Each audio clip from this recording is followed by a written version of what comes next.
అందరికీ నమస్తే. అందరూ బాగున్నారు కదా! చాలా రోజుల తర్వాత వీడియో పెడుతున్నాను. మనకి చాలా సందర్భాలలో ఒకటి అనిపిస్తూ ఉంటుంది. మన జీవితం ఒక్కసారిగా మారిపోతే బాగుండును, ఒక్కసారి అద్భుతం జరిగితే బాగుండును అని. ఇలా ఎప్పుడు అనిపిస్తుందంటే, ఏదో ఒక విషయంలో మన పట్ల మనకు అసంతృప్తి ఉన్నప్పుడే ఇలా కలుగుతుంది. అంటే మనం ఫెయిల్యూర్ అయినప్పుడు, మనం అనుకున్నది సాధించలేనప్పుడు ఏమనిపిస్తుంది? మనం సక్సెస్ అయితే బాగుండును అనిపిస్తుంది కదా! మన దగ్గర డబ్బులు లేనప్పుడు, మన దగ్గర చాలా డబ్బుంటే బాగుండును అనిపిస్తుంది. మన దగ్గర ఏదైనా వస్తువు లేకపోతే, పలానా వస్తువు నా దగ్గర ఉంటే బాగుండును అనిపిస్తుంది. అంటే ఒక అసంతృప్తి మనల్ని వెంటాడుతున్నప్పుడు మాత్రమే మన జీవితంలో అద్భుతాలు జరిగితే బాగుండును అనిపిస్తుంది. ఇంకా మన జీవితం అద్భుతంగా ఉన్నప్పుడు అద్భుతాలు జరగాలని మనకు అనిపించదు కదా! అయితే ఒక విషయం గుర్తుపెట్టుకోండి. మన జీవితంలో మార్పు జరగాలి అంటే, అద్భుతాలు జరగాలి అంటే, మన జీవితం మన కలలు కన్నట్లుగా, మనం ఊహించుకున్నట్లుగా మన జీవితం ముందుకు సాగాలి అంటే, ఎవరో ఒక దేవదూత ఆకాశంలోంచి దిగివచ్చి, మన ముందు నిలబడి, మనకు అద్భుతాన్ని ప్రసాదించి వెళ్ళరు కదా! మన లైఫ్‌కి సంబంధించింది ఏదైనా సరే, మన మీదనే ఆధారపడి ఉంటుంది. మనం తీసుకునే నిర్ణయాల వలన, మనం వేసే అడుగుల వలన, మనం ఆలోచించే విధానం వల్లనే మన జీవితం అనేది రూపుదిద్దుకుంటుంది. మన గతమైన, వర్తమానమైన, భవిష్యత్తయిన ఏదైనా సరే దాని మీదే ఆధారపడి ఉంటుంది. అయితే మన జీవితంలో అద్భుతాలు జరగాలంటే మరి ఎవరో జరిపించాలా? ఇక్కడ ఎవ్వరూ రారు. ఎవరో వచ్చి మనకు వరాలు ఇవ్వరు. ఎవరో వచ్చి మనకు అద్భుతాలు చేసి మన చేతిలో పెట్టి వెళ్ళరు. ఇక్కడ జరగవలసిన విషయం ఏమిటంటే, మనలో ఒక మంచి నిర్ణయం, ఒక మంచి ఆలోచనకు నాంది పడాలి. ఒక మంచి నిర్ణయం వైపు మన అడుగులు వేయాలి. ఒక మార్పు వైపు మన ఆలోచనలు వెళ్ళాలి. అప్పుడే మన జీవితంలో అద్భుతాలు జరుగుతాయి. ఈ విషయం మనం గ్రహించుకోక చాలా సందర్భాలలో మనల్ని మనం నిందించుకుంటాం. మన నుదుటి రాతని నిందించుకుంటాం. మనం మొక్కే దేవుణ్ణి నిందిస్తూ ఉంటాం. అన్నిటినీ నిందిస్తూ ఉంటాం. ఇక్కడ ఒక విషయం గుర్తుపెట్టుకోవాలి. టోటల్‌గా లైఫ్ అంతా కూడా ఒక ట్రాజెడీ అయినా, సంతోషమైనా, బాధలైనా, దుఃఖాలైనా, సక్సెస్ అయినా, ఓటమైనా ఇవన్నీ కంప్లీట్‌గా మనకి మనమే కారణం. ఎప్పుడైనా సరే మనం బాగా కష్టపడితే సక్సెస్ అవుతాం. బాగా కష్టపడకపోతే ఫెయిల్యూర్ అవుతాం. మనం స్ట్రాంగ్‌గా ఉంటే ఎవరెన్ని మాటలన్నా కూడా తట్టుకుని నిలబడగలుగుతాము. అదే స్ట్రాంగ్‌గా లేకపోతే ప్రతి మాటకి బాధపడుతూ కూర్చుంటాము. అలా బాధపడుతూ కూర్చుంటే మన జీవితం కన్నీటి పాలవుతుంది. స్ట్రాంగ్‌గా ఉంటే సంతోషం అవుతుంది. అయితే ఇవన్నీ కూడా మనలోనే ఉన్నాయి. మనకు సంబంధించిన ప్రతి అంశము కూడా మనలోనే ఉంది. కాబట్టి ముందుగా మన జీవితం మీద మనకి నిరంతరమైనటువంటి పర్యవేక్షణ అవసరం. నిజం. ఎవరో మనల్ని పర్యవేక్షించి, ఎవరో మనల్ని క్వెషన్ చేసి, ఎవరో మన వైపు వేలు చూపించి చెప్పాలా? నిజంగా మన మనుషులం ఎంత వింతగా ఉంటాము అంటే, పలానా వాళ్ళు అలా అన్నారు, ఇలా అన్నారని ఆలోచిస్తాము. ఆ పలానా వాళ్ళు నా గురించి మంచిగా అనుకుంటున్నారా లేదా అని వాళ్ళ దృష్టిలో మంచిగా అనిపించుకోవడానికి ప్రయత్నిస్తూ ఉంటాం. ఎవరైనా చిన్నగా విమర్శిస్తే బాధపడిపోతాము. అంటే కంప్లీట్‌గా మన లైఫ్‌ని తీసుకువెళ్ళి ఎదుటి వాళ్ళ చేతుల్లో పెట్టేసి వాళ్ళ ఎమోషన్, వాళ్ళ ఫీలింగ్స్ ఎలా ఉన్నాయో, మన పట్ల వాళ్ళ జడ్జిమెంట్ ఎలా ఉందో అలాగే ఆలోచిస్తాను తప్ప, అసలు ఇది నా లైఫ్. నా లైఫ్ ఎలా ఉంది? నా ఆలోచనలు ఎలా ఉన్నాయి? నేను తీసుకునే నిర్ణయాలు ఎలా ఉన్నాయి? నేను వేసే అడుగులు ఎలా ఉన్నాయి? నేను సరిగ్గా కష్టపడుతున్నానా లేదా? అసలు నా కోసం నేను ఏం చేస్తున్నాను అని స్వీయ పరిశీలన, స్వీయ పర్యవేక్షణ చేసుకునే వాళ్ళం మనలో ఎంతమంది ఉన్నామో చెప్పండి? ఒక్కసారి ఆలోచించండి. ఒకటి గుర్తుపెట్టుకోవాలి మనం. ఎదుటి వాళ్ళు మన గురించి ఏ జడ్జిమెంట్ ఇస్తున్నారు? ఏం కామెంట్ చేస్తున్నారు? మెచ్చుకుంటున్నారా? నొచ్చుకుంటున్నారా? తిడుతున్నారా? పొగుడుతున్నారా?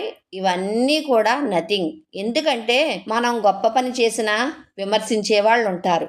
మనం ఎదిగితే కూడా విమర్శించే వాళ్ళు ఉంటారు.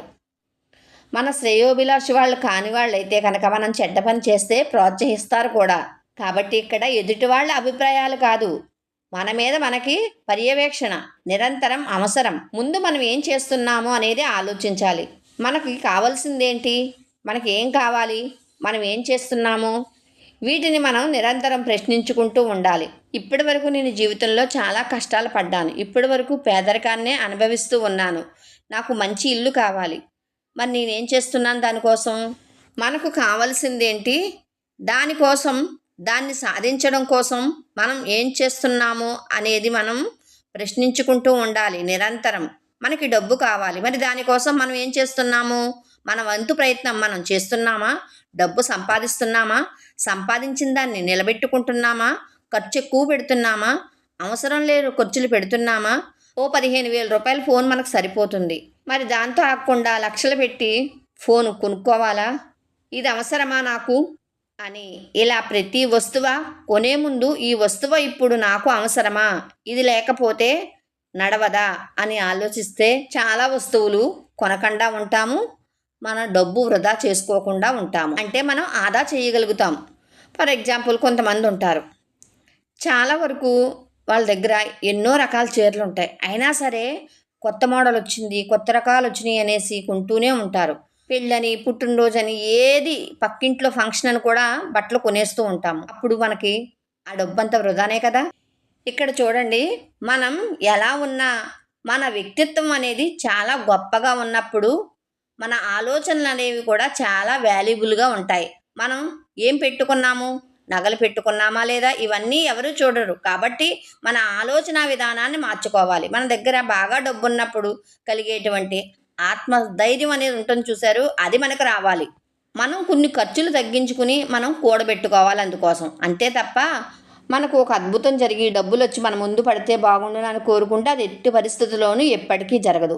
అంటే మన ఖర్చుల్ని తగ్గించాలి అనే నిర్ణయం తీసుకోవాలి. నేను డబ్బు సంపాదించాలి అనే నిర్ణయం తీసుకోవాలి. ఒక చిన్న నిర్ణయం మన భవిష్యత్తు యొక్క ఆర్థిక పరిస్థితిని మార్చేస్తుంది. ఇక్కడ చిన్న నిర్ణయం పెద్ద మార్పుకి నాంది.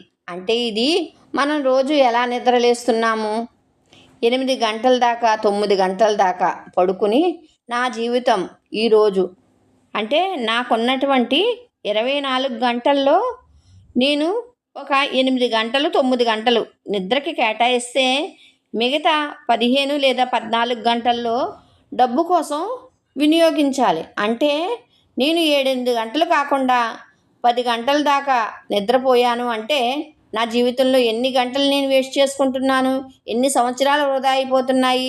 నా లైఫ్ అనేది సగ జీవితకాలం నాకు నిద్రలోనే గడిపేస్తున్నాను. అంటే నిద్రపోతున్నప్పుడు ఇంక నేను ఆ సమయాన్ని డబ్బుకి వినియోగించలేను కదా, ఏ పని చెయ్యను కదా. కాబట్టి నా సగ జీవితం నిద్రలోనే పోతుంది. కాబట్టి ఎర్లీగా నిద్ర లేవడం వల్ల మన జీవితంలో ఎంతో మార్పు వస్తుందనేది ఒక్కసారి మనం గుర్తుంచుకోవాలి. ఎర్లీగా నిద్ర లేవడం వల్ల మంచి వాతావరణంలో మంచి ఆలోచనలు వస్తాయి. ఆరోగ్యం మీద ఫోకస్ పెడతాము. ఎర్లీ మార్నింగ్ బ్రెయిన్ అనేది షార్ప్గా పనిచేస్తుంది. ఒకవేళ ఆ టైంలో చదువుకుంటే మంచిగా చదువు వస్తుంది, మంచి ఆలోచనలు వస్తాయి. ఇలా మనం ఈ మార్పుని, ఈ నిర్ణయాన్ని చేయడం వల్ల మనకు కలిగేటువంటి లాభం ఏంటి అనేది మీరు ఆలోచిస్తే పెద్ద పరిణామం మనకు కనబడుతుంది. కాబట్టి మార్పు మొదట నిద్ర మీద కనుక మీరు తీసుకుంటే ఒక రోజులో 24 గంటల్లో పెద్ద లక్ష్యం, పెద్ద మార్పు మనకు మన కంటి ముందు కనిపిస్తుంది. ఒక చిన్న నిర్ణయం జీవితంలో పెద్ద మార్పుకు నాంది అంటే ఇది. అదేవిధంగా ఒక అలవాటును మనం వదిలేయాలి అనే నిర్ణయం తీసుకున్నాం అనుకోండి, ఇమీడియట్గా మన వ్యక్తిత్వమే మారిపోతుంది. తొందరగా నిద్ర లేవడం వల్ల ఒక రోజు మొత్తం మారిపోతే ఒక జీవితకాలంలో ఒక చెడు అలవాటును మనం వదిలేయడం వల్ల కంప్లీట్గా మన వ్యక్తిత్వమే మారిపోతుంది. ఇందులో ఎలాంటి సందేహం లేదు. అదేవిధంగా మనం ఏది చెయ్యలేము అన్న ఆలోచన నుండి నేను ఏదైనా చెయ్యగలను అనే ఆలోచన వైపు మన నిర్ణయం మారితే ఇక మన భవిష్యత్తే మారిపోతుంది. నేను ఆగిపోయాను అనే విషయం నుంచి నేను సాగిపోతాను, ఏదైనా సాధిస్తాను అనే నిర్ణయం వైపు మన ఆలోచనలు మారితే కంప్లీట్గా మన జీవితమే మారిపోతుంది. వాళ్ళ మీద, వీళ్ళ మీద, తలరాత మీద, దేవుడి మీద ఫిర్యాదులు చేసుకుంటూ కూర్చోవడం కంటే నేను కష్టపడతాను అనే ఆలోచన వైపు మన నిర్ణయం కనుక మారితే మనం కంప్లీట్గా మన లైఫ్ స్టైల్ అనేది, జీవిత విధానం అనేది మారిపోతుంది. ప్రతి విషయం కూడా మనం తీసుకునే నిర్ణయాల వలనే మన జీవితం మారుతుంది. ఇప్పుడు మనం ఏ నిర్ణయాలు తీసుకుంటున్నాము? మనకు అవసరం లేనటువంటి మాటలకి, అనవసరమైనటువంటి మన సమయాన్ని వృధా చేసేటువంటి పనులకు ప్రయారిటీ ఇవ్వడం తగ్గించుకోవాలని నిర్ణయం తీసుకుంటే కంప్లీట్గా మన లైఫ్లో ఎన్నో మార్పులు వస్తాయి. అంటే పాజిటివ్నెస్ అనేది చాలా ఇంప్రూవ్ అవుతుంది.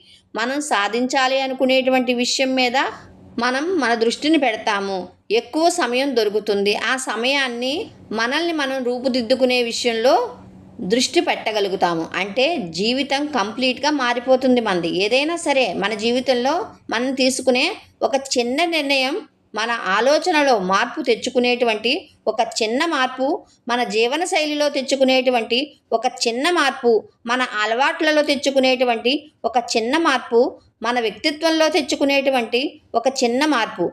అది చిన్నదే కావచ్చు, సూక్ష్మమే కావచ్చు, కానీ సూక్ష్మంలోనే మోక్షం ఉంటుంది అన్న విషయం మనం గ్రహించాలి. ఒక్కోసారి సూక్ష్మం నుంచి మొదలయ్యే అదే ప్రభంజనంలాగా మారుతుంది. అదే ఒక పెద్ద సక్సెస్ లాగా మారుతుంది. అదే మనల్ని ఒక పెద్ద పవర్ఫుల్ పర్సన్గా ఎదుటి వాళ్ళకి చూపిస్తుంది. అదే మనల్ని ఒక గొప్ప వ్యక్తిగా తీర్చిదిద్దుతుంది. మన జీవితాన్ని మనం కలలుగన్నట్లుగా ఒక అద్భుతమైనటువంటి విధంగా అది మారిపోతుంది. కాబట్టి మన జీవితంలో మనకి ఏం కావాలి అనేది మనం గ్రహించాలి. మన కోసం మనం ఏం చెయ్యాలి, ఆ చెయ్యడానికి, ఆ మారడానికి, ఆ చిన్న నిర్ణయం, ఆ చిన్న మార్పు తీసుకోవడానికి మనం తక్షణమే నడుం బిగించాలి. ఎప్పటికో కాదు, ఇప్పుడే మొదలుపెట్టాలి. చిన్న నిర్ణయం మన జీవితంలో ఒక పెద్ద మార్పు, ఒక పెద్ద సక్సెస్ని తీసుకురావాలి. దానికి తగ్గట్టుగా చిన్న చిన్న అడుగులు, చిన్న చిన్న మార్పులు అనేవి ఈ క్షణమే మనం మొదలు పెట్టాలి. All the best.